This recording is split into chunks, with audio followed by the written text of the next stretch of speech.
Hi, this is Steve Munn at ClearPoint Center, and we are learning all about fermented foods this week. And I have been challenged by my eco lifestyle coach, Scott Sandoz, to dig in and get involved with making some fermented foods. And he introduced me to wild fermentation. And I'd love to read a little quote here from Sally Fallon that really appealed to me. And it says, unfortunately, fermented foods have largely disappeared from the Western diet, much to the detriment of our health and economy. Fermented foods are a powerful aid to digestion and a protection against disease.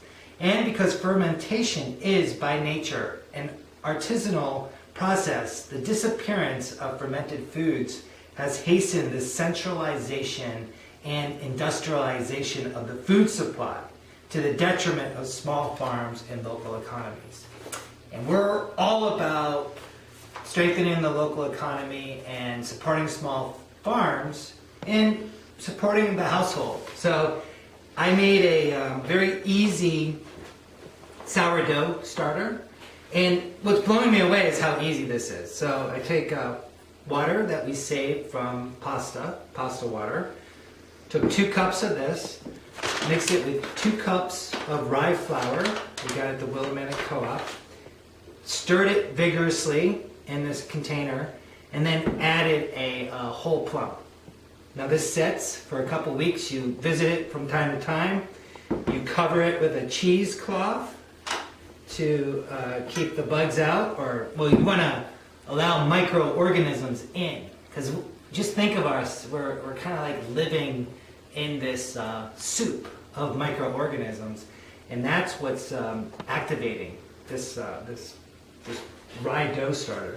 And so this sits for 2 weeks. Then we made some. What do you do sauerkraut. with sourdough starter once it's ready? You make sourdough bread. All kinds of breads. Yeah, and this is something also that can be passed along. You know, once you get it started, you can keep it in your family for generations. Wow. Yeah, so cool. Then we got ourselves a nice big container at the local co-op. It's a food grade plastic bucket, and I made a top for it. And this is for making sauerkraut. Sauerkraut is so easy. You just shred up a bunch of cabbage, and every time you're shredding it up and you're putting it into a bowl, you just sprinkle salt on top of it, right? And then you chop up some more, put the cabbage in a bowl, sprinkle more salt. So I chopped up about 2 heads of cabbage and put it in this bowl, in this plastic container, as you see there. Mm-hmm. It's got salt, and then you just take the lid and you keep pressing on it for the brine to come up.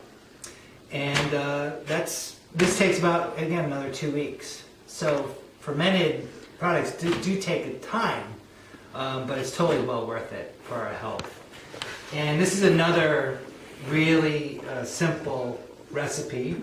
This is a yogurt cheese. So we got a great quality, organic, whole yogurt.